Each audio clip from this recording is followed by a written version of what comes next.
म्हणून मी आपल्याला अपेक्षा व्यक्त करतो की त्या ठिकाणी संपूर्ण कर्मचारी भरलेले असावे। आमच्या आशा त्यांना दोन ठिकाणी जास्त प्रॉब्लेम येतात सर। सिव्हिल हॉस्पिटल मध्ये जेव्हा आम्ही जातात आमच्या आशाताई पेशंट घेऊन जातात त्यावेळेस त्या ठिकाणी बाळंतपणाच्या केसेस दिल्यावरती त्या ठिकाणी सन्मानाची वागणूक आमच्या आशाताईंना मिळत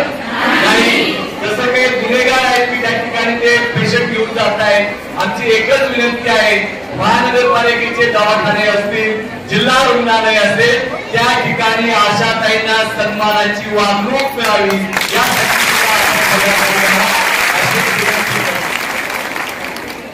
आमच्या ज्या मागण्या राज्य लेवलच्या आहेत त्या आम्ही पाठपुरावा करत आहोत। सर हे अधिवेशन यासाठी आहे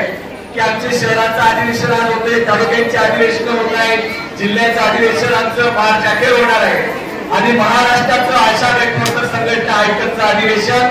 27-28 एप्रिल 2025 रोजी आपण गोंदियाला घेणार आहोत आणि त्या अधिवेशनासाठी महाराष्ट्राचे आरोग्य मंत्री आदरणीय प्रकाश आंबेडकर सर त्या ठिकाणी येणार आहेत आणि त्यांच्याकडे सुद्धा केंद्र सरकारने जो मोबदला वाढ केला तो प्रश्न असेल, राज्य सरकारचा बोनसचा प्रश्न असेल त्या ठिकाणी आमची चर्चा होणार आहे आणि म्हणून ही आमची संघटनात्मक एक प्रक्रिया असते ती करण्याचा आम्ही प्रयत्न करत आहोत आणि म्हणून तुम्ही अधिवेशनाला आलात आम्हाला खूप आनंद झाला। मी फार वेळ न बोलता एकच सांगेन या पुढच्या काळात सुद्धा सर्व आशाताईंच्या प्रश्नावरती आपण सहानुभूतीपूर्वक या ठिकाणी विचार करू लढणाऱ्या कोरोना युद्ध आशाताईंचा सन्मान आपल्या शहरामध्ये होईल यासाठी आपण पुढाकार घ्या। तुम्ही जे काही काम सांगाल आरोग्य विभागाच्या वतीने तुम्ही जे काही निर्णय घेऊन अंमलबजावणी कराल जे काही निर्णय घेऊन काम कराल त्याला सर्व नाशिक शहरातील आशाताई तन मन धनाने 24 तास उभे राहून आम्ही काम करण्यास तयार आहोत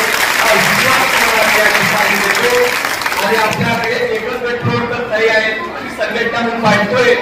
कमीत कमी ग्रामीण भागामध्ये 25 आशांच्या मागे एक गटप्रवर्तक असतात तर आमच्या नाशिक शहरामध्ये सुद्धा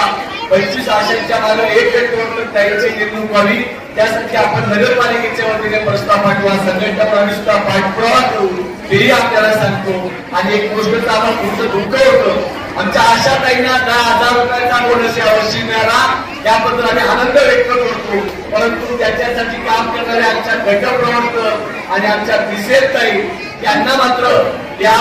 बोनस मिळाला नाही सांगितलं होतं की बोलतो परंतु आमची विनंती आहे की येणाऱ्या काळामध्ये त्यांना सुद्धा नाशिक शहरामध्ये ते काम करतात त्यांचा सुद्धा समावेश येणाऱ्या बोनसच्या काळामध्ये आपण करण्याचा प्रयत्न करावा असा पुन्हा एकदा अपेक्षा व्यक्त करतो।